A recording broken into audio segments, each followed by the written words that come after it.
Good morning students. पहले बता दें बच्चे, आज का क्लास जो है वो रिकॉर्डेड क्लास है।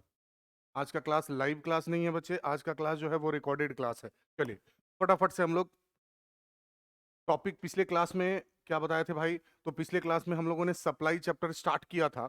सप्लाई वाले चैप्टर में हमने एक आध पॉइंट आपको बताया था बच्चे, मीनिंग ऑफ सप्लाई और फैक्टर्स अफेक्टिंग सप्लाई। ये दो पॉइंट हम लोग डिस्कस कर चुके थे। क्लियर? आगे से फटाफट से आज हम लोगों का प्रयास रहेगा, हम लोगों को सप्लाई चैप्टर कंप्लीट कर देना है बच्चे।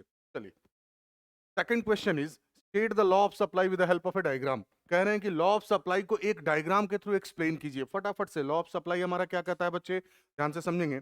लॉ ऑफ सप्लाई कहता है अदर फैक्टर्स रिमेनिंग सेम। और भी जो फैक्टर सप्लाई को प्रभावित करते हैं, मानिए कि वो कांस्टेंट है, other factors remaining same, law of supply कहता है कि there is positive relation between price and quantity supplied of a commodity. कहने का मतलब क्या हुआ कि अगर बाकी सारे फैक्टर को हम कांस्टेंट रखते हैं तो प्राइस के बढ़ने पे सप्लाई जो है वो क्या होगा भाई, बढ़ेगा। सप्लायर ज्यादा सामान बेचना चाहेगा, और प्राइस के घटने पे सप्लाई जो है वो क्या होगा भाई, कम होगा। Means there is positive and direct relation between price and quantity supplied. फटाफट से other factors remaining same, law of supply states that there is positive relation between price and quantity supplied of a commodity. In other words, increase in the price of a commodity will result in increase in quantity supplied and vice versa. अगर goods का price बढ़ेगा तो supplier उसको ज्यादा बेचना चाहेगा, क्योंकि उसकी प्रॉफिट मार्जिन बढ़ जाएगी। क्लियर? और अगर प्राइस कम होगा तो ऑब्वियस ही बात है कि वो कम बेचना चाहेगा। Means according to law of supply there is positive and direct relation between price and supply. को अपने को डायग्रामेटिकली रिप्रेजेंट करना है। आप चाहें तो इसका शेड्यूल भी बना सकते हैं बच्चे, फटाफट से। एक तरफ सपोज हम लोग लिखते हैं प्राइस और दूसरी तरफ लिखते हैं क्वांटिटी सप्लाइड। मान लीजिए कि गुड्स का प्राइस 5 रुपए से बढ़ के 10 रुपया हो गया, इससे इसकी सप्लाई जो है वो भी 10 यूनिट से बढ़ के 15 यूनिट हो गई। तो प्राइस के बढ़ने के कारण क्वांटिटी सप्लाइड जो है वो भी क्या हो रहा है भाई, बढ़ रहा है। Showing positive relation between price and supply. X axis पे क्या लेंगे भाई, एक्स एक्सिस पे लेंगे क्वांटिटी सप्लाइड। वाई एक्सिस पे क्या लेंगे बच्चा, वाई एक्सिस पे लेंगे price. 5, 10 and 15। Quantity supplied is suppose 5, 10 and 15। Price जब 5 है तो क्वांटिटी सप्लाइड अपना कितना है भाई, प्राइस 5 है तो quantity supplied is 10 units. Price जब 10 है तो quantity supplied is 15 units. Demand वाले चैप्टर में भी हमने आपको बताया था भाई कि दो वेरिएबल में आपस में अगर पॉजिटिव रिलेशन होगा तो डायग्राम हमारा कैसा बनेगा बच्चा, diagram will be upward sloping. यही रीजन है कि चूंकि प्राइस और सप्लाई में पॉजिटिव रिलेशन है, डायग्राम हमारा कैसा है, सप्लाई कर्व जो है वो कैसा है, अपवर्ड स्लोपिंग। क्लियर? थोड़ा फटाफट से फास्ट ट्रैक आगे बढ़ सकते हैं जी बच्चा। तो प्राइस और सप्लाई में आपस में पॉजिटिव रिलेशन और डायग्राम कैसा बनेगा, अपवर्ड स्लोपिंग। चलिए जी,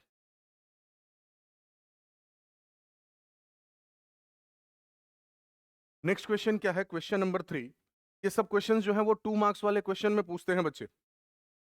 what are the exceptions to the law of supply. अब इसमें एक बात समझेंगे, क्वेश्चन अगर एग्जाम में आपसे पूछते हैं कि what are the exceptions to the law of supply, तो आप पहले, भले वो पूछे हो या ना पूछे हो, आप पहले जरूर लिखेंगे कि what is law of supply. एक लाइन तो लगेगा भाई, आपको पहले ये लिख देना है other factors remaining same as per law of supply there is positive relation between price and supply. बस ये एक लाइन जरूर लिख देंगे आप। क्लियर है जी बच्चे? उसके बाद उसके एक्सेप्शन बोलेंगे। अब आते हैं क्वेश्चन पे। क्वेश्चन में कह रहे हैं कि लॉ ऑफ सप्लाई के क्या क्या एक्सेप्शंस हैं, मतलब किस किस केस में लॉ ऑफ सप्लाई काम नहीं करता है। काम नहीं करने का मतलब क्या हुआ, लॉ ऑफ सप्लाई कहता है कि प्राइस बढ़ेगा तो सप्लाई भी बढ़ेगा, प्राइस के घटने पे सप्लाई भी घटेगा। लेकिन कुछ ऐसे केसेस हैं जिन केसेस में प्राइस बढ़ा के भी आप सप्लाई नहीं बढ़ा सकते हैं, या प्राइस के घटने पे सप्लाई घटना चाहिए, प्राइस घटा फिर भी अगर सप्लाई नहीं घटा तो उसी को ना एक्सेप्शन बोलेंगे भाई। क्लियर? प्राइस के घटने पे सप्लाई घटना चाहिए लेकिन प्राइस घटा फिर भी सप्लाई नहीं घटा, that is an exception to the law of supply. वही कह रहे हैं कि कौन कौन से ऐसे केसेस हैं जिनमें ये लॉ ऑफ सप्लाई काम नहीं करता है। सबसे पहले क्या कहा इन्होंने भाई, the law of supply does not apply strictly to agricultural products whose production is governed by the natural factors. बहुत सारे ऐसे एग्रीकल्चरल गुड्स वगैरह हैं जिनका की प्रोडक्शन जो है वो नेचुरल क्लाइमेटिक कंडीशन पे डिपेंड करता है। जैसे कि अभी देखिए तो दिसंबर जनवरी का महीना चल रहा है, अभी आम का खेती हो सकता है भाई, आम का सीजन है अभी नहीं है। क्लियर? आम का सीजन तो मार्च के बाद आता है, अप्रैल मई जून जुलाई लाइक दैट।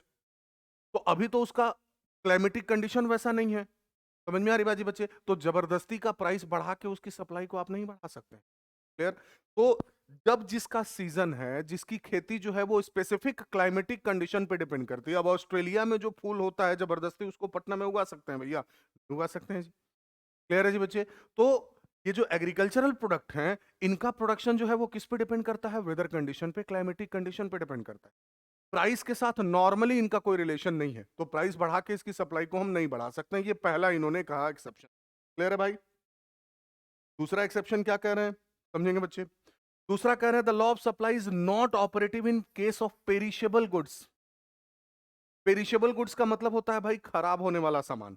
ये कह रहे हैं कि लॉ ऑफ सप्लाई जो है वो जो खराब होने वाला सामान है, पेरिशेबल प्रोडक्ट्स है, उस पर भी बहुत ज्यादा अप्लाई नहीं करता है। जैसे सबसे बढ़िया एग्जांपल बोलेंगे भाई, फ्रूट्स बोल सकते हैं, वेजिटेबल्स बोल सकते हैं। रात में 10 बजे जाइएगा ना सब्जी मंडी में, 9 बजे 10 बजे, तो जो सब्जी नॉर्मली 50 रुपया केजी मिलता है, वो वाला सब्जी वो लोग 10 रुपया, 20 रुपया, 30 रुपया केजी बेचने के लिए तैयार हो जाते हैं। क्यों भाई? उनको लगता है कि कल वो और ज्यादा खराब हो जाएगा, तो आज जो दाम मिल रहा है वो भी दाम हमको नहीं मिलेगा, तो कम दाम पे भी वो ज्यादा सप्लाई करने के लिए तैयार होते हैं। समझ में आ रही बाजी बच्चे? क्लियर है जी बच्चा? तो ये जो लॉ ऑफ सप्लाई है, ये कहीं ना कहीं इस तरह के जो खराब होने वाले सामान है, पेरिशेबल गुड्स हैं, उस पे अप्लाई नहीं होता है। आगे बढ़ सकते हैं बच्चा? दूसरा कंडीशन क्या कह रहे हैं भाई? Supply of labour hours, backward bending supply curve of labour. अब ये थोड़ा ध्यान देंगे भाई। कह रहे हैं कि सप्लाई ऑफ लेबर आवर भी जो है वो भी कहीं ना कहीं एक्सेप्शन है लॉ ऑफ सप्लाई का। कैसे एक्सेप्शन है लॉ ऑफ सप्लाई का, ये बात तो थोड़ा सा समझेंगे। Normally there is positive relation between wage rate and supply of labour hour. उसे रिपीट करते हैं भाई। नॉर्मली वेज रेट का मतलब क्या हुआ कि लेबर को हम कितना रुपया घंटा के हिसाब से दे रहे हैं। सपोज हम लेबर को 500 रुपया आवर दे रहे हैं, भाई हमारे लिए काम करो, 1 घंटा का 500 रुपया देंगे। अब आप समझेंगे, अगर हम वेज रेट बढ़ाएंगे, 500 के जगह पे लेबर को बोलेंगे कि अब हम आपको 1000 घंटा देंगे, 1200 रुपया घंटा देंगे, 1500 रुपया पर आवर देंगे, भाई आप बताइए कि लेबर हमारे लिए ज्यादा काम करना चाहेगा कि कम काम करना चाहेगा? ज्यादा करना चाहेगा भाई, सीधी सी बात है। अगर हम वेज रेट बढ़ाएंगे तो लेबर हमारे लिए ज्यादा काम करना चाहेगा, क्योंकि उसको पैसा ज्यादा मिल रहा है। ये तो पॉजिटिव रिलेशन हुआ, यहां तक तो लॉ ऑफ सप्लाई काम कर रहा है। हम वेज रेट बढ़ा रहे हैं तो लेबर जो है वो हमारे लिए ज्यादा आवर काम करने के लिए तैयार है। लेकिन इसका भी एक लिमिटेशन है। एक लिमिट के बाद आप पैसा अगर बढ़ाइएगा भी तो भी एक लाइन स्पेसिफिक मिलेगा लिखा हुआ आपको, लेबर रिक्वायर्स लीजर। लीजर बोले तो रेस्ट। एक पर्टिकुलर लिमिट के बाद अगर आप लेबर आवर बढ़ाइए, वेज रेट बढ़ाइएगा, तो भी लेबर जो है वो ज्यादा काम करना पसंद नहीं करेगा। भाई दिन भर में कितना काम करेंगे? 8 घंटा, 10 घंटा, 12 घंटा, 14 घंटा, 16 घंटा। एक लिमिट के बाद आप पैसा भी दीजिएगा तो भी हम ज्यादा काम करना पसंद नहीं करेंगे। समझ में आ रही बाजी बच्चे? हम बोलेंगे भैया कि बस इसके बाद हमको रेस्ट चाहिए। क्लियर? तो वेज रेट बढ़ाने के बावजूद भी वो अपना लेबर आवर नहीं बढ़ाएगा, वहां से ये कह रहे हैं कि दैट इज एक्सेप्शन। अब ये बैकवर्ड बेंडिंग वाला कंसेप्ट क्या है, थोड़ा सा समझेंगे। छोटा सा डायग्राम ड्रॉ करते हैं भाई। मान लीजिए कि एक्स एक्सिस पे हम लोग लेते हैं लेबर आवर्स, कि लेबर हमारे लिए कितना घंटा काम करने के लिए तैयार है। और वाई एक्सिस पे अगर हम लोग लेते हैं suppose wage rate, wage rate मान लीजिए 500, 1000, 1500, 2000, 2500, लाइक दैट।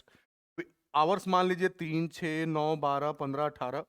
तो शुरुआत में जैसे जैसे हम वेज रेट बढ़ाएंगे, लेबर भी हमारे लिए ज्यादा काम करना पसंद करेगा। लेकिन एक लिमिट के बाद से 12 घंटा काम करने के बाद आप अगर वेज रेट बढ़ाइएगा तो भी लेबर जो है वो इससे ज्यादा आवर काम करना पसंद नहीं करेगा। इसीलिए कहा गया कि backward bending supply curve of labour. एक लिमिट के बाद वेज रेट बढ़ने के बावजूद भी वो लेबर आवर नहीं बढ़ा रहा है, तो हमारा जो सप्लाई कर्व होगा वो बैकवर्ड बेंडिंग होगा। इसी को कह रहे हैं कि that is an exception to the law of supply. बात समझ में आ गया भाई? क्लियर है जी बच्चे? लॉ ऑफ डिमांड से रिलेटेड आर्टिकल्स ऑफ डिस्टिंग। हाँ जी। नेक्स्ट आप कह सकते हैं antique items. Antique items, antique items आप न्यूज वगैरह में देखते होंगे भाई। खुदाई में 5000 साल पुराना मूर्ति मिला, वो मूर्ति को प्राइस बढ़ा के दुगो कर सकते हैं? वो तो एंटीक आइटम है भाई। प्राइस बढ़ा के उसकी सप्लाई को नहीं बढ़ाई जा सकती है, उसकी सप्लाई तो एक तरह से देखिए तो फिक्स्ड है। तो पुराना जो सामान रखा हुआ है, टीपू सुल्तान का तलवार, महाराणा प्रताप का भाला, उसको भैया प्राइस बढ़ा के दुगो कर सकते हैं, उसकी सप्लाई तो फिक्स्ड है। समझ में आ रही बाजी बच्चे? क्लियर? तो वो भी कहीं ना कहीं लॉ ऑफ सप्लाई का क्या है भाई? एक्सेप्शन है। तो दीज आर द एक्सेप्शंस, ये सारे जो है वो कहीं ना कहीं क्या है? These are the exceptions to the law of supply. आगे बढ़ सकते हैं जी बच्चे। आज का क्लास वापस से मैं रिपीट कर दूं, आज का क्लास जो है वो रिकॉर्डेड क्लास है भाई मेरे। क्लियर है जी बच्चे? Today's class is not live class. चलिए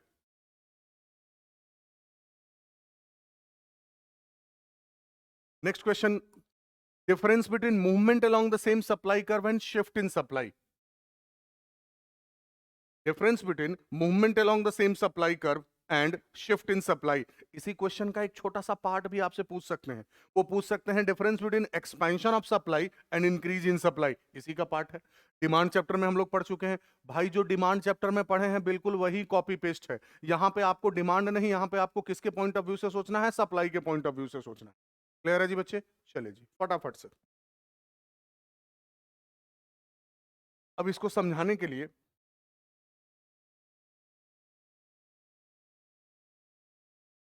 पहले इसको थोड़ा सा हम आपको समझाते हैं बच्चे। ऐसे हमने डिमांड वाले टॉपिक में भी एक छोटा सा चार्ट टाइप का बनवाया था। यहां पे बिल्कुल सप्लाई के पॉइंट ऑफ व्यू से एक तरफ लिखते हैं movement along the same supply curve. इसका रीजन क्या है भाई? तो इसका रीजन है प्राइस। डिमांड वाले चैप्टर में बिल्कुल ऐसे ही बताए थे बच्चे। थोड़ा सा शॉर्ट में लिख रहे हैं। इसका टाइप्स क्या होगा? Number 1 type is expansion of supply, और इसका दूसरा टाइप क्या होगा? Second type is contraction of supply. Clear है बच्चे? इधर क्या होगा भाई? सेकंड लिखेंगे शिफ्ट इन सप्लाई। का रीजन क्या होगा? The reason will be other factors. And इसके टाइप्स क्या होंगे? Number 1 increase in supply, and the second one will be decrease in supply. चले जी, अब ध्यान से समझेंगे। हमने आपको चैप्टर के शुरुआत में बताया था बच्चे, there are various factors which affect the supply of a commodity. बहुत सारे ऐसे फैक्टर हैं जो किसी भी गुड्स के सप्लाई को प्रभावित करते हैं। कौन कौन से फैक्टर हैं जो सप्लाई को प्रभावित करते हैं? पहला फैक्टर है प्राइस ऑफ द कमोडिटी। और कौन सा फैक्टर है भाई? कॉस्ट ऑफ प्रोडक्शन या prices of factors of production. Next is government policy. Supply का फैक्टर पूछ रहे हैं भाई। नेक्स्ट क्या है? Objective of the firm. Next is state of technology. Next is number of forms. बहुत सारे फैक्टर हैं, बता रहा है भाई। तो बहुत सारे ऐसे फैक्टर हैं जो किसी भी कमोडिटी के सप्लाई को प्रभावित करते हैं। अब ध्यान से समझेंगे, जितने भी फैक्टर सप्लाई को प्रभावित करते हैं, मतलब अगर इन फैक्टर में चेंज होगा तो इसके कारण सप्लाई में भी चेंज होगा। एग्जांपल, पहला फैक्टर है प्राइस। प्राइस में चेंज होगा तो सप्लाई में भी चेंजेस होगा। अगर प्राइस बढ़ेगा तो सप्लायर ज्यादा सामान बेचना चाहेगा, अगर प्राइस घटेगा तो सप्लायर कम सामान बेचना चाहेगा। समझ में आ रही बाजी बच्चे? इन्होंने क्या किया, इन सारे के सारे फैक्टर को ब्रॉडली दो ग्रुप में बांट दिया।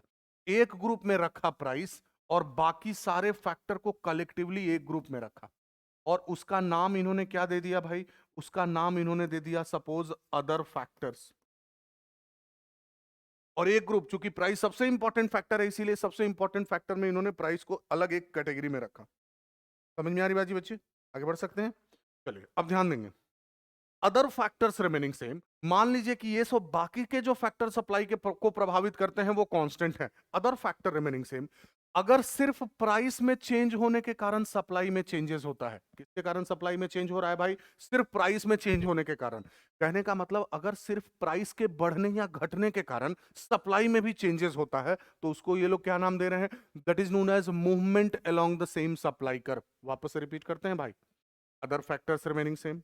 When there is change in quantity supplied of a commodity due to change in the price of that commodity only, सिर्फ प्राइस में चेंजेस होने के कारण अगर सप्लाई में भी चेंजेस हो रहा है तो उसको क्या नाम दे रहे हैं? That is known as movement along the same supply curve. Clear है जी भाई? क्लियर? आप देखेंगे रीजन में हमने लिखा है प्राइस ऑफ द कमोडिटी। अब ये जो movement along the same supply curve है, ये दो प्रकार का होगा। कौन कौन सा?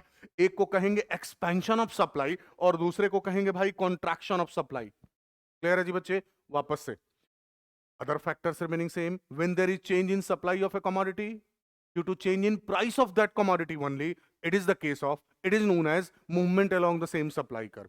ये जो movement along the same supply curve है, ये दो प्रकार का होगा। कौन कौन सा? एक को कहेंगे एक्सपेंशन ऑफ सप्लाई, और दूसरे को क्या कहेंगे भाई? Contraction of supply. क्लियर है जी बच्चे? अब आप खुद से सोचेंगे, एक्सपेंशन ऑफ सप्लाई का मतलब क्या हुआ? सप्लाई का बढ़ना कि घटना? एक्सपेंशन ऑफ सप्लाई का मतलब सप्लाई का बढ़ना। क्लियर? अब आप खुद बताएंगे भाई कि प्राइस के कारण सप्लाई कब बढ़ेगा?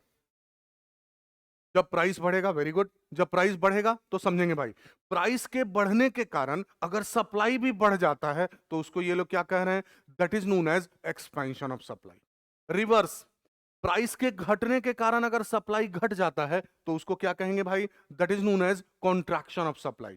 कोई दिक्कत तो बोलो भाई, आगे बढ़ सकते हैं। अब आते हैं इधर, यहां पे ध्यान देंगे, प्राइस को छोड़ के इनमें से किसी भी फैक्टर के कारण सप्लायर का कॉस्ट बढ़ गया, या गवर्नमेंट की पॉलिसी चेंज हो गई, या टेक्नोलॉजिकल चेंजेस हो गया, वट एवर द फैक्टर में भी, प्राइस को छोड़ के इनमें से किसी भी फैक्टर के कारण अगर सप्लाई में चेंजेस होता है तो उसको ये लोग क्या नाम दे रहे हैं भाई, तो that is known as shift in supply. आप देखेंगे रीजन में हमने लिखा है अदर फैक्टर्स। अब ये जो शिफ्ट इन सप्लाई है ये भी दो प्रकार का होगा, कौन कौन सा, इंक्रीज इन सप्लाई, और दूसरा क्या होगा भाई, डिक्रीज इन सप्लाई। ये भी दो प्रकार का होगा, इंक्रीज इन सप्लाई और decrease in supply. Increase in supply का मतलब क्या होगा, प्राइस को छोड़ के किसी दूसरे फैक्टर के फेवरेबल होने के कारण अगर सप्लायर सेम प्राइस पे ज्यादा सामान बेचने के लिए तैयार है तो उसको हम लोग बोलेंगे that will be known as increase in supply. Example देंगे, जैसे बच्चे मान लीजिए कि यहां से स्टेशन का ऑटो का भाड़ा है 20 रुपया पर पैसेंजर, सपोज सपोज ऑटो का भाड़ा है एक पर्टिकुलर डेस्टिनेशन से स्टेशन जाने का 20 रुपया पर पैसेंजर। अब क्या होता है कि गवर्नमेंट ने क्या किया कि पेट्रोल का दाम जो 107 रुपया है उसको घटा के 70 रुपया सरकार ने कर दिया। अब अगर पेट्रोल सस्ता होगा तो ऑटो वाला लोगों का कॉस्ट, खर्चा बढ़ेगा कि घटेगा, ऑब्वियसली घटेगा। अगर मान लीजिए पेट्रोल सस्ता होगा तो ऑटो वाला लोगों का कॉस्ट जो है वो क्या होगा भाई, घटेगा। तो सेम भाड़ा में चूंकि उसका कॉस्ट घट गया तो सेम भाड़ा में वो ज्यादा ऑटो चलाना पसंद करेगा कि नहीं, क्योंकि उसकी प्रॉफिट मार्जिन बढ़ जाएगी। भड़वा मान लीजिए प्राइस उतना ही है भाई, प्राइस में चेंज नहीं हो रहा है, कॉस्ट उसका कम हो गया तो ऑब्वियस सी बात है कि उसकी प्रॉफिट मार्जिन जो है वो क्या हो जाएगी, बढ़ जाएगी। तो सेम प्राइस पे, सेम सेल्स प्राइस पे वो ज्यादा सप्लाई करना पसंद करेगा कि नहीं करेगा भाई, यस। तो this is the case of increase in supply. ठीक है, रिवर्स आप सोच सकते हैं, मान लीजिए भाड़ा उतना ही है और पेट्रोल जो है वो 150 रुपया हो जाए पर लीटर, तो पेट्रोल महंगा होने से उसका कॉस्ट बढ़ जाएगा, अब भाड़ा तो उतने हैं, कॉस्ट बढ़ने के कारण उसकी प्रॉफिट मार्जिन कम हो जाएगी। तो उसी प्राइस पे क्या वो ज्यादा सप्लाई करना पसंद करेगा, बोलेगा ना भाई इतना में कौन सी करेंगे, इतना तो पोसाई भी नहीं करेगा हमको भाई। समझ में आ रही बात जी बच्चे, क्लियर। तो that will be the case of, उसको हम लोग क्या बोलेंगे भाई, डिक्रीज इन सप्लाई। क्लियर, सारा कंसेप्ट हमने समझने का प्रयास किया भाई। अब इससे रिलेटेड डायग्राम हम लोग फटाफट से ड्रॉ कर लेंगे। ये सभी क्वेश्चन एग्जाम में पूछते हैं भाई, या तो डिमांड वाला पूछ देंगे नहीं तो सप्लाई वाला पूछ देंगे।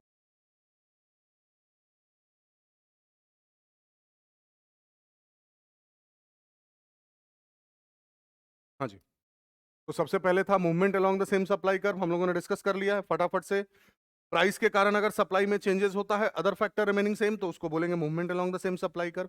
Movement along the same supply curve का पहला टाइप क्या होगा भाई, एक्सपेंशन ऑफ सप्लाई। किसी किसी बुक में वो एक्सटेंशन ऑफ सप्लाई भी लिखा हुआ मिलेगा एक ही बार। अब ध्यान देंगे, एक्सपेंशन ऑफ सप्लाई का मतलब क्या होगा, समझेंगे भाई। प्राइस के बढ़ने के कारण अगर सप्लाई भी बढ़ जाता है तो that is the case of expansion of supply, other factor remaining same. आप डायग्राम ड्रॉ कर सकते हैं।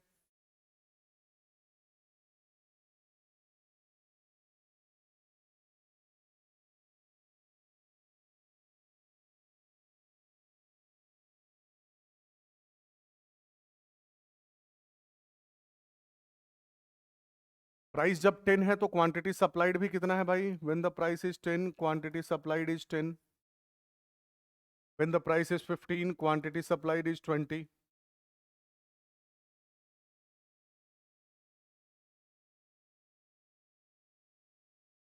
There is movement from point A to point B, point A से पॉइंट बी की तरफ मूवमेंट है। क्लियर है बच्चे, तो this is the case of, इस केस को हम लोग क्या बोलेंगे भाई, तो this is the case of expansion of supply. अब समझेंगे इसका नाम एक्सपेंशन क्यों पड़ा, डिमांड चैप्टर में भी ये सारी बात हम आपको बताए थे भाई। हम जैसे ही पॉइंट ए से पॉइंट बी की तरफ जाएंगे, हम पॉइंट ए से पॉइंट बी की तरफ अगर जाएंगे तो आप देखेंगे हम 10 से 20 की तरफ जा रहे हैं। जितना ज्यादा हम जीरो से दूर जा रहे हैं मेरा सप्लाई कर्व और बड़ा होता जा रहा है, सप्लाई कर्व और एक्सपेंड हो रहा है, इसीलिए इसको एक्सपेंशन ऑफ सप्लाई बोलते हैं। क्लियर है भाई। इसी का सेकंड केस क्या है भाई, कॉन्ट्रैक्शन ऑफ सप्लाई।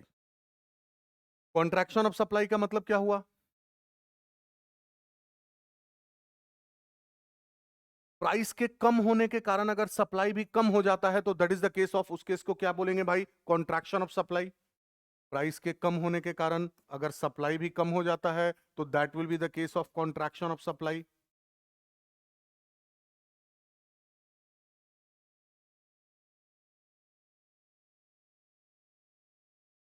अब इस केस में देखेंगे, प्राइस जब 15 था तो हमारा एजम्पशन है कि क्वांटिटी सप्लाइड जो है वो कितना है भाई? 20 यूनिट्स। प्राइस 15 से घट के, हाँ सॉरी, प्राइस 15, यस, प्राइस 15 है तो क्वांटिटी सप्लाइड कितना है भाई? Quantity supplied is 20 units, yes. Price 15 से घट के कितना हो गया भाई? 10। तो क्वांटिटी सप्लाइड जो है वो कितना हो गया? क्वांटिटी सप्लाइड भी हो गया भाई 10 units. This will be the supply curve. Clear है भाई? चलिए अब ध्यान देंगे इसमें, शुरुआत में हम इस पॉइंट पे थे, पॉइंट ए, वहां से हम पॉइंट बी की तरफ मूव कर रहे हैं। हम जितना 20 से 10 की ओर आएंगे, जितना टुवर्ड्स जीरो आएंगे, हमारा जो सप्लाई कर्व है वो छोटा हो रहा है कि नहीं? हम पॉइंट ए से बी की तरफ आएंगे तो सप्लाई कर्व छोटा हो रहा है, इसीलिए इसको क्या कहते हैं? That's why it is known as contraction of supply. इसके पहले वाले केस में क्या हो रहा था भाई? इसके पहले वाले से केस में हमारा सप्लाई कर्व बड़ा हो रहा था, that's why it was known as expansion of supply. अब दोनों केसेस में एक ही सप्लाई कर्व में डाउनवर्ड या इसके पहले वाले में अपवर्ड मूवमेंट हो रहा था, इसीलिए इसको हम लोग movement along the same supply curve बोलते हैं। आगे बढ़ सकते हैं भाई? क्लियर? थ्योरी हमने शुरू में ही बोल दिया है भाई, ठीक? तो प्राइस के चेंज होने के कारण अगर सप्लाई बढ़ता है या घटता है तो that is movement along the same supply curve, जो कि दो प्रकार का होगा, एक्सपेंशन, कॉन्ट्रैक्शन। चलिए जी आगे फटाफट। Next is shift in supply. Shift in supply का मतलब प्राइस को छोड़ के किसी दूसरे फैक्टर के कारण अगर सप्लाई में चेंजेस होता है, जो हमने आपको कॉस्ट वाला एग्जांपल दिया था, पेट्रोल वाला। प्राइस को छोड़ के किसी दूसरे फैक्टर के कारण अगर सप्लाई में चेंजेस होगा तो उसको हम लोग क्या बोलेंगे भाई? तो that is known as shift in supply. Shift in supply भी दो प्रकार का होगा। कौन कौन सा? एक को कहेंगे इंक्रीज इन सप्लाई और दूसरे को क्या बोलेंगे भाई? Decrease in supply. ध्यान से समझेंगे, सबसे पहला वाला इंक्रीज इन सप्लाई। गुड्स का प्राइस सेम है, लेकिन सेम प्राइस पे अगर सप्लायर ज्यादा सामान बेचने के लिए तैयार है, समझेंगे भाई?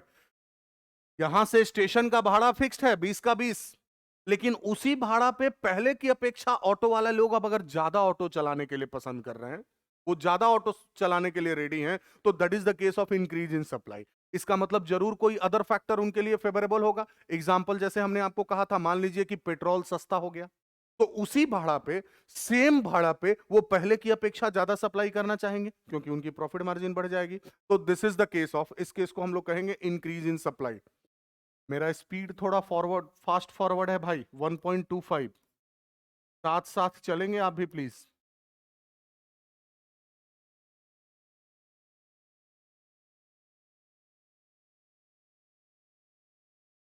हाँ जी, व्हेन द प्राइस इज 10, हमारा एजम्पशन है क्वांटिटी सप्लाइड जो है वो कितना है? Let it be 5 units.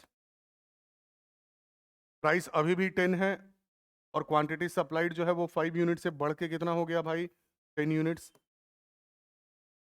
हमारा सप्लाई कर्व जो है वो क्या हो रहा है भाई? सप्लाई कर्व सीधे सीधे पॉइंट ए से पॉइंट बी, मतलब राइट की तरफ शिफ्ट कर रहा है। In case of increase in supply there will be rightward shift in the supply curve. कोई दिक्कत नहीं भाई। इंक्रीज इन सप्लाई के केस में क्या होगा? पूरा का पूरा सप्लाई कर्व जो है वो क्या होगा भाई? राइट की तरफ शिफ्ट कर जाएगा। क्लियर है बच्चा? चलिए, इसी का ठीक रिवर्स, डिक्रीज इन सप्लाई।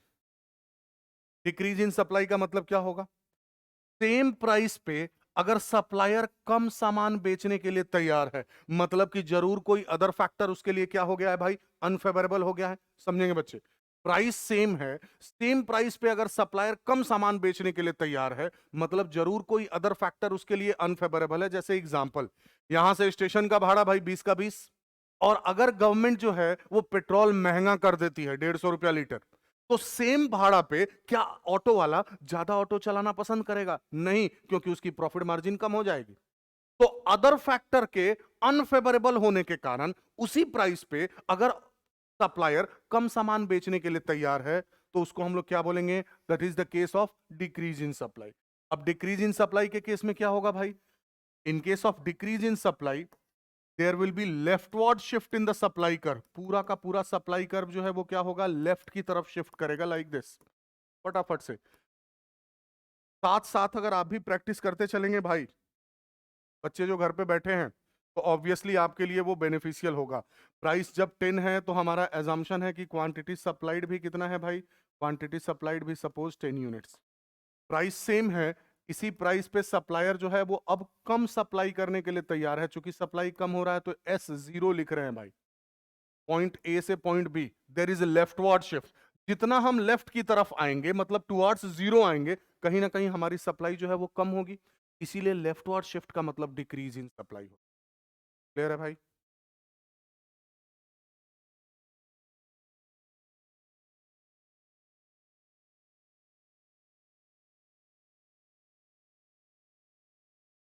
हाँ जी। Next question, what is elasticity of supply? यहां इलास्टिसिटी ऑफ सप्लाई का मतलब होगा भाई प्राइस इलास्टिसिटी। हम लोगों के सिलेबस में सप्लाई वाले टॉपिक में सिर्फ प्राइस इलास्टिसिटी। क्लियर है बच्चे? तो इलास्टिसिटी ऑफ सप्लाई का मतलब प्राइस इलास्टिसिटी ऑफ सप्लाई हो। फटाफट से डिमांड वाले चैप्टर में हम लोगों ने पढ़ा था, उसको हम लोग वापस से रिकॉल करेंगे। What was the meaning of price elasticity of demand?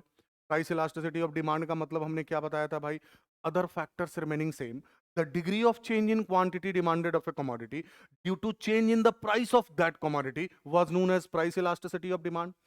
Other factor को अगर कांस्टेंट रखे, प्राइस में चेंज होने के कारण डिमांड में कितना क्वांटिटी से कितना डिग्री का चेंज होने का चांसेस है, इसको हम लोग बोलते थे price elasticity of demand. Clear है जी बच्चे?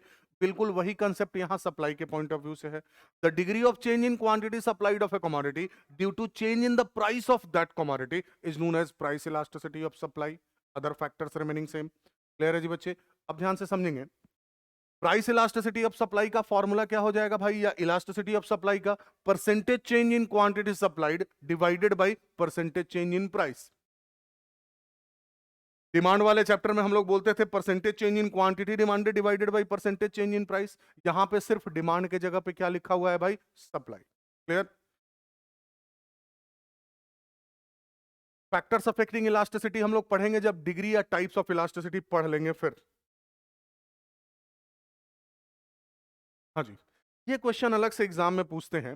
Mention the factors that can shift the supply curve. कौन कौन से ऐसे फैक्टर हैं जिसके कारण किसी भी कोई भी सप्लाई कर्व में शिफ्टिंग हो सकता है? तो अब आप याद करेंगे भाई, हमने आपको कहा था प्राइस के कारण अगर सप्लाई में चेंजेस होता है तो उसको हम लोग क्या बोलते हैं भाई, प्राइस के कारण अगर सप्लाई में चेंजेस होता है तो उसको क्या कहते हैं, that is known as movement along the same supply. Price के कारण अगर चेंज हुआ, अच्छा, प्राइस को छोड़ के दूसरे फैक्टर के कारण अगर सप्लाई में चेंजेस हुआ तो उसको क्या बोलते हैं, that is shift in supply. तो इस क्वेश्चन में पूछ रहे हैं कि दूसरा वो कौन कौन सा फैक्टर है जिसके कारण सप्लाई में चेंजेस हो सकते। तो प्राइस को छोड़ के बाकी सब फैक्टर लिख दो भाई, कॉस्ट ऑफ द कमोडिटी या कॉस्ट ऑफ प्रोडक्शन बोलिए, उसके बाद से government policy, state of technology, number of firms, objective of the firm. Price को छोड़ के बाकी जितने भी फैक्टर्स हैं वही सारे फैक्टर में अगर चेंज होगा तो उसके कारण सप्लाई में शिफ्टिंग होगा। वही क्वेश्चन पूछ रहे हैं आपसे। The factors that shift the supply curve are given below.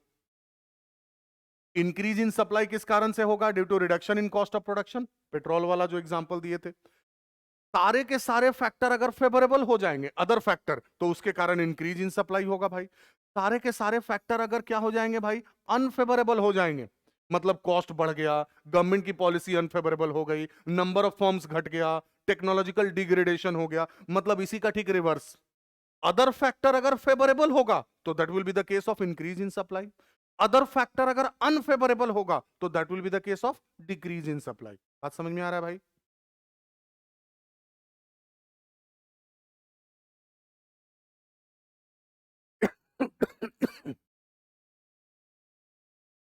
हाँ जी, डिग्रीज और types of price elasticity of supply, demand chapter में भी ये हम लोगों ने कर लिया है भाई। बिल्कुल डिमांड चैप्टर का ही कॉपी पेस्ट है। वहां हम लोग डिमांड के पॉइंट ऑफ व्यू से सोचते थे, यहां सप्लाई के पॉइंट ऑफ व्यू से। स्पीड मेरा ज्यादा रहेगा भाई, क्योंकि ये सारे के सारे टॉपिक डिमांड चैप्टर में हम बिल्कुल आराम आराम से आपको कराए हैं। समझ में आ रही बात जी बच्चे? चलिए, तो डिग्रीज और types of price elasticity of supply में पहला क्या कह रहे हैं, रिलेटिवली इलास्टिक सप्लाई और highly elastic supply. Highly elastic supply का मतलब क्या हुआ भाई, डायग्राम आपको खुद से अब की बार बनाना है भैया, डायग्राम हम नहीं बनाएंगे, वहीं पे बैठ के प्रैक्टिस करेंगे आप। हाईली इलास्टिक सप्लाई का मतलब क्या होगा? प्राइस में जितना चेंज हो रहा है, अगर क्वांटिटी सप्लाइड में उससे ज्यादा परसेंटेज में चेंज हो, वापस से समझेंगे। सपोज किसी गुड्स का प्राइस 10% बढ़ गया, इसके कारण अगर उसकी सप्लाई 15% बढ़ जाए या 20% बढ़ जाए या सपोज 25% बढ़ जाए, तो जितना प्राइस में चेंज हो रहा है, सप्लाई में उससे ज्यादा परसेंटेज में चेंज हो रहा है। क्लियर है जी बच्चे? तो when the percentage change in quantity supplied is more than the percentage change in price, it is the case of highly elastic supply. तो हम लोग क्या बोलेंगे भाई? Highly elastic supply. मतलब सप्लाई जो है वो ज्यादा फ्लेक्सिबल है, ज्यादा इलास्टिक है। किसके कंपैरिजन में ज्यादा इलास्टिक है भाई? तो प्राइस के कंपैरिजन में। शेड्यूल देखेंगे इसका। गुड्स का प्राइस 10 रुपया से बढ़ के 12 रुपया हो गया, what is the percentage change in price? 20%। इसके कारण सपोज इसकी सप्लाई 10 यूनिट से बढ़ के 15 यूनिट हो गई, what is the percentage change in quantity supplied? 50%। तो जितना प्राइस में चेंजेस हो रहा है, क्वांटिटी सप्लाइड में उससे ज्यादा परसेंटेज में चेंज हो रहा है, तो इसको क्या कहेंगे? Highly elastic supply. मतलब सप्लाई जो है वो क्या है? ज्यादा इलास्टिक है। अब एक मजेदार पॉइंट, हाईली इलास्टिक सप्लाई के केस में अगर हम इलास्टिसिटी ऑफ सप्लाई निकालेंगे, अभी हम लोगों ने फॉर्मूला किया बच्चे, इलास्टिसिटी ऑफ सप्लाई का फॉर्मूला क्या होता है? Percentage change in quantity supplied, यहां पे कितना है? 50%। परसेंटेज चेंज इन प्राइस कितना है? 20%। हाईली इलास्टिक सप्लाई के केस में चूंकि percentage change in quantity supplied, ऊपर वाला वैल्यू न्यूमरेटर ज्यादा होगा, परसेंटेज चेंज इन प्राइस क्या होगा भाई? कम होगा। आंसर आपका कभी भी एक से ज्यादा आएगा कि नहीं आएगा? बिल्कुल। डिमांड चैप्टर में भी यही था भाई, हाईली इलास्टिक डिमांड में ईपी ग्रेटर देन 1 था। डिमांड वाला चैप्टर हम करा दिए हैं, बार बार बोल रहे हैं, इसीलिए हम इसको फास्ट फॉरवर्ड करा रहे हैं बच्चे, सप्लाई चैप्टर को। समझ में आ रही बाजी बच्चे? क्लियर है जी बच्चा? चलिए जी, तो रिकॉर्डिंग मोड में है। तो हाईली इलास्टिक सप्लाई के केस में, हाईली इलास्टिक सप्लाई के केस में क्या होगा बच्चा? प्राइस के कंपैरिजन में सप्लाई में अगर ज्यादा परसेंटेज में चेंज होगा, तो that is the case of highly elastic supply. आगे बढ़ सकते हैं जी बच्चे। डायग्राम खुद से बनाना भाई।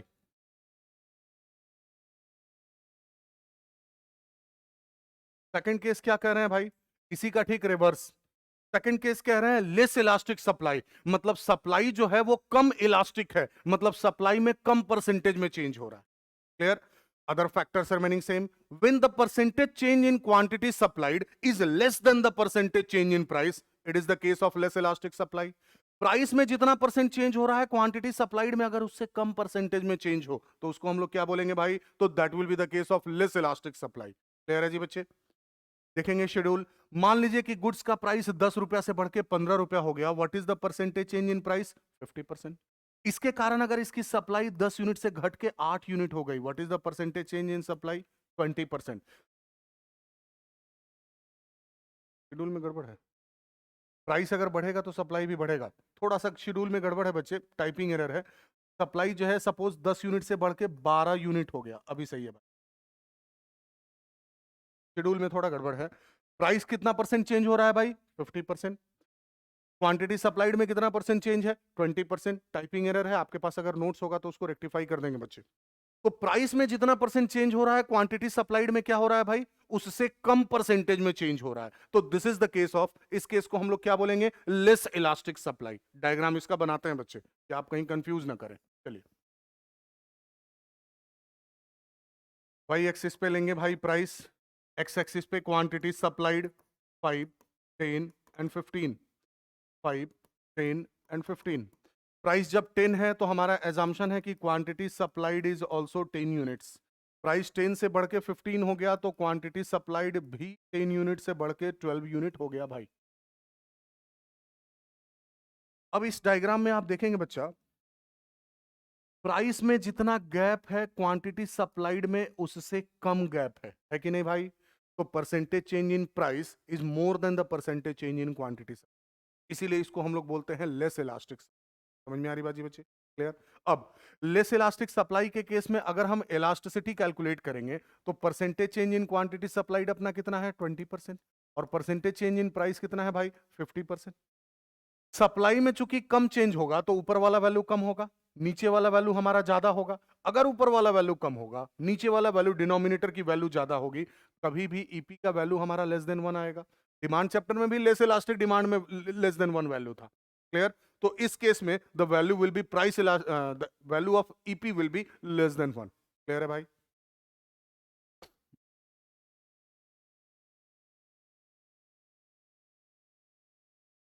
Third case is unitary elastic supply. समझेंगे भाई?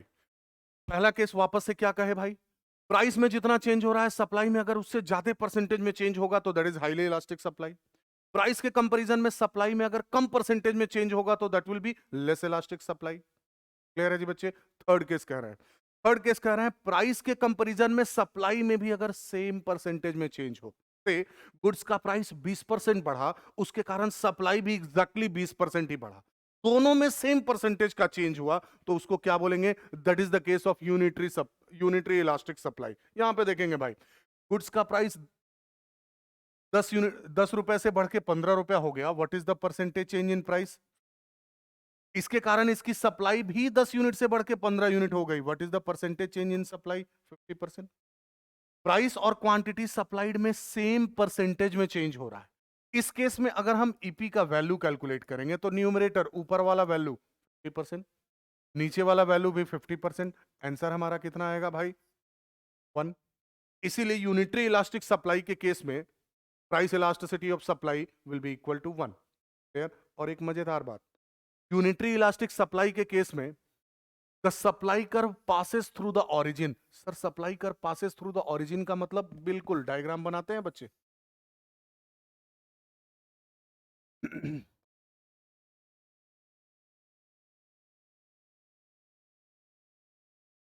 बार बार बोल रहे हैं बच्चे, चूंकि डिमांड चैप्टर करा दिए हैं इसीलिए सप्लाई में थोड़ा सा मेरा पेस ज्यादा है बच्चे। प्राइस 10, क्वांटिटी सप्लाइड 10 के बाद हम लोग स्टार्ट करेंगे प्रोडक्शन चैप्टर, बिल्कुल आराम आराम से करेंगे भाई। आप अगर पहले का रिवीजन नहीं करते चलेंगे तो फिर थोड़ी मुश्किल होगी।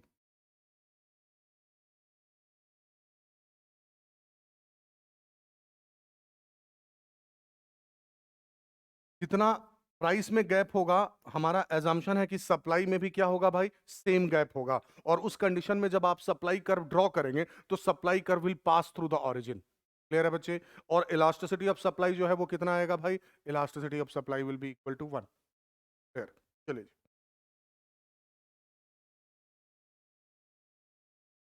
Fourth case is perfectly inelastic supply. Inelastic माने fixed.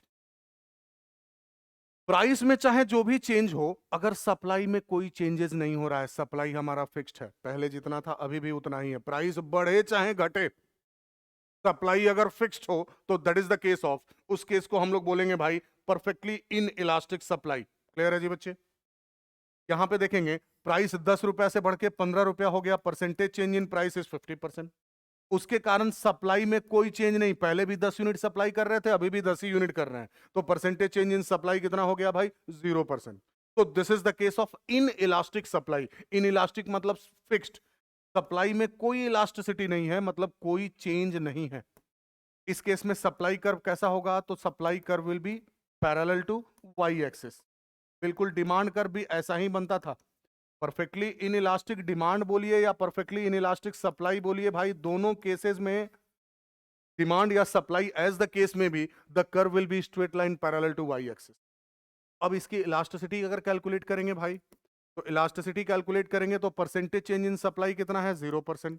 Percentage change in price कितना है भाई? 50%। 0/50, आंसर कितना आएगा भाई? 0। इस केस में ईपी का वैल्यू कितना आ रहा है बच्चा? क्लियर है बच्चे? लास्ट केस परफेक्टली इलास्टिक, इसी का ठीक रिवर्स।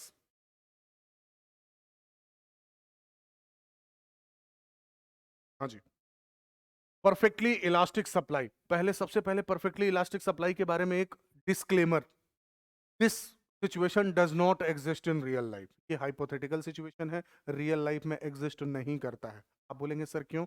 अभी आपको डेफिनेशन बताते हैं, आपको समझ में आ जाएगा बच्चे। डेफिनेशन क्या कह रहे हैं? कह रहे हैं अदर फैक्टर्स रिमेनिंग सेम।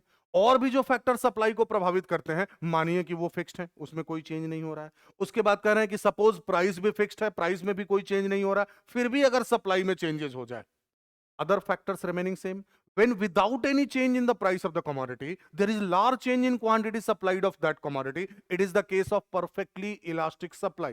अब आप खुद से सोचेंगे, अदर फैक्टर भी फिक्स्ड हो, प्राइस भी फिक्स्ड हो, फिर भी सप्लाई में क्यों चेंजेस होगा? भाई सप्लाई अगर बढ़ता या घटता है तो कुछ ना कुछ तो कारण होना चाहिए ना, there must be a reason for change in supply. ये कह रहे हैं नहीं भैया, मान लीजिए कि अदर फैक्टर भी फिक्स्ड है, प्राइस भी फिक्स्ड है, फिर भी अगर सप्लाई में चेंजेस हो रहा है। क्लियर? इसीलिए कहा गया कि ये नॉर्मली रियल लाइफ में एग्जिस्ट नहीं करता है, क्योंकि सप्लाई में चेंज होने के कारण there must be a reason, कुछ ना कुछ कारण होना चाहिए। क्लियर है जी बच्चे? खैर, तो प्राइस अगर सेम है, what is the percentage change in price? 0%। फिर भी अगर सप्लाई में चेंजेस हो जाए 50%, तो इसको हम लोग बोलेंगे this will known as perfectly elastic supply. Perfectly elastic supply के केस में सप्लाई कर्व कैसा होगा भाई? तो supply curve will be straight line parallel to X axis. Price 10 है तो क्वांटिटी सप्लाइड 10 है, प्राइस अभी भी सेम है 10, फिर भी क्वांटिटी सप्लाइड अगर बढ़ के 15 यूनिट हो रहा है, तो this is the case of perfectly elastic supply.